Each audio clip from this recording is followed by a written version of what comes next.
السلام عليكم ورحمة الله وبركاته. كلنتي وعن وناكسن صاحب يال لمانتين با كسو دوادا برنامجكي ahaa falaqeynta ciyaaryahanada kooxaha APL. laba video ayaa hor u sameynay laba kooxood Liverpool iyo Chelsea. markaan waxaan sameynaynaa kooxda Arsenal. kooxda Arsenal ma hayno hadda taageera qof oo si rasmi u taageero oo videoga nala sameynayo, laakiin kooxaha waa qaybsan doonaa. haddii aan helana qof kooxaha kala taageero asna waa soo dhaweynaynaa. waayahay Cabdullaahi Xaayow ayaa garabkayga fadhiyo. Cabdullaahi soo dhawo, Arsenal maanta adaa qaadanayo. deriska waa soo dhaweyneynaa wixii u qalmo in la hayo oo kiib la dhaho lahaynaa. waxaan u qalmo in kiib la dhaho waa dira, ma fahanta. wixii binji u qalmo markay ciyaarta soo galaan bedel wax ku sameyn karana waxaa waaye waa binji aan leenahay. marka waxaa si cadaalad u sameyneynaa. waayahay waxaan kaaga bilaabayaa gool haye in la yiraahdo Turner. waa ciyaaryahan oo USA ah. Turner waa ciyaaryahan da-yar waaye oo goolhayaha sidaan jeclahay. marka waxaa dhihi lahay bench.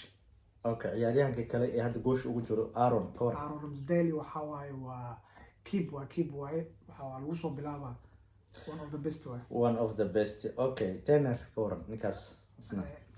Tierney waxaa waaye waa adiga inkastoo dhaawaclo uu yahay haddana Arsenal ay haysato Shishenko, marka waxaa dhihi lahaa asaga bench. okay, Shishenko naftirkiisa ku xijiya isna waxaa dhihi lahayd Shishenko start waaye keep. keep Shishenko waxaa waa dhiiga waa dadka Arsenal wax ka bedelay inay hogaankeyso oo sababta ay waaye. waayahay ciyaaryahan kale isna da-yar Holding ka waran. Holding ma da-yarni. Holding waxaa maleenaha 27-26 waa jiraaday. Holding waxaa dhihi lahay sell ciyaaryahan Holding. okay, waayahay waxaa kuu soo haray Master Indiriska. ninkaas magaciisa waa dhibaaya ninkan Tamiyuso waxaa waaye maxumo, laakiin inkastoo oo qalqalkiisa xoogaa badan yahay waxaa dhihi lahaa Tamiyuso bench. Ben White keep. Ben White keep waaye. okay, Gabriel keep. Saliba keep. okay, mid kale waxaa jira asna oo Boolandeesa oo Yaqub la yiraahdo. ninkaas hadda dhibay soo gateen waa nin fiican waaye. Lewandowski isku xul yihiin, nin lugta bidix ku dheelo waaye. 3 boos ka ciyaaraa tare iyo lambar difaac dhexe iyo lambarka sayga. marka waxaa dhihi lahaa bench. ciyaaryahankaas bench aa leedahay. waaya markan waxaan guda gelaynaa qadka dhexe. ciyaartoy qad dhexe oo fara badan ma haysato Arsenal saa ka warqabtaan. Shaka keep. laacibkan ka soo xaday dadkan ay dhahayaan waa la soo diray ninkan Sirbaaro waaye. Jorginho, one of the best defender waa maanta. last year ninka qaatay waa laacibka Europe iyo ugu fiican. marka waxaa mana dhaliilsan karo. Jorginho waxaa dhihi lahaa keep waa wili baa lagu soo bilaabaa si Shaka. okay, Alneni ka waran. Maxamed Alneni dhaawac la waaye ninkaas. waxaa waaye kastoo walaalkeen uu yahay waxaa ilaahay ka qaada Ahmed Diop walaalkeen u yahay.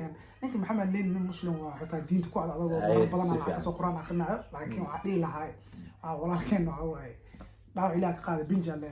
walaalkeen kale ka waran Barty walaalka cusub soo dhawaan dhaawac la waa asagana bench alle. inkastoo markuu ciyaarayo Arsenal ay aad u fiican tahay, laakiin dhaawaciisa fara badan waxaa waaye keep.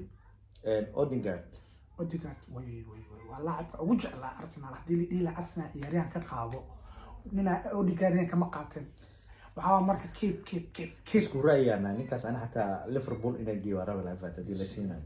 waayahay Vieira ugu dambeeyay Fabio Vieira waxaa waa nin skillskiisa dhameystiran waaye. Portugiiskaas waxaa dhihi lahaa waqti u baahan yahay koox inta loo qabsanayo. waxaa aaminsanahay 2 sano hadda soo socota mise sanadka dambe in Arsenal uu wax badan ka bedeli doono booskiisa. Shaka iyo meelaha soo gali doona isla. ninkaas waxaa waa marka bench. okay, Leonardo Trossard ninkaad soo qaateen Benjamiska waxaa waaye bench. waxaa lagu horeeya ma fahanta, laakiin bench waa nin fiican waaye oo bedel ku fiican. waayahay Gabriel Jesus waxaa waaye Arsenal ninkaas inkastoo dhaawac hadda uu ku maqan yahay ee Arsenal aysan tabin waxaa dhihi lahaa keep. dhihi lahaa weliba hadduu asoo caafimaad qabo keep dhihi lahaa, laakiin inkastoo maqan yahay hadda waxaa waa bench. Nelson Sell waxaa Arsenal dib waxaa sameeyay Nelson Nakitia anugas ka warasay. Nketiah laacib waaye. waxaa waaye ninka Arsenal waxaa waaye aan xasuusinin boos Gabriel Jesus in la tabo. ninka aan xasuusinin booska u galso leedahay. booskiisa buuxiyay kulamo badan ka fujiyay. xataa xasuusto inuu akademi Chelsea ka tirsanaayo Chelsea soo ceerisay oo laba gool ku iqaabay seasonkan kulanka hore saa jeclahay marka Nketiah waxa dhigi lahay keep okay Gabriel Laqanya Raul kawar Smith Rowe waxa sanad hore inuu iska kacayo waxa waaye waa balaas wuxuu iska sameeyay laakiin sanadkan dhaawaca dishooda laakiin laacib waa ninkaas bench waayahay labada nin uu qatarsanaa soo galaan xataa labadaas ma iska qaada laa isku dhibi lahay Saka kawar ميسي مدو أحمد هيدا ما والله ميسي مدو نكاس وحاوا دو لقطة بدي حقوق قبط قرب صاحب بقى دقيم فانت واللحمة نكاس وحاوا وكليه لبس اللي قام كديلو نكاس عبسمي قان جذو قلب برا اوكي جابرييل مارتينيلي وبرازيليا ويبدو كبد كليه ما رجع كونو كاستون في الجدال كسو كلا حتى جول لي مارتينيلي واحد إلى هاي كيب وحاوا سيال وصل بالهوا وحاوا وليبو one of the best وجرب كيس وحاوا دتك وقف عنو كمديان waayahay intaas ku soo keenina Arsenal waxa gali doona koox kale iyo fiidiyoyo kala sameyn doona saxaabay fiidiyogan hala kala kiciyo fiidiyowada hore waxyaabo badan aanan ka filayna maana ka helin fiidiyo hala kala kiciyo adreeska noo taabta mid kale fiidiyowga oo dhameystir waxa ka heli kartaa YouTube-ka booqo subscribe noo saar waxa waa adiga daada garab ma siinin qof kale garab ma siinaha male idinka waxa idin ku nahay one love ciao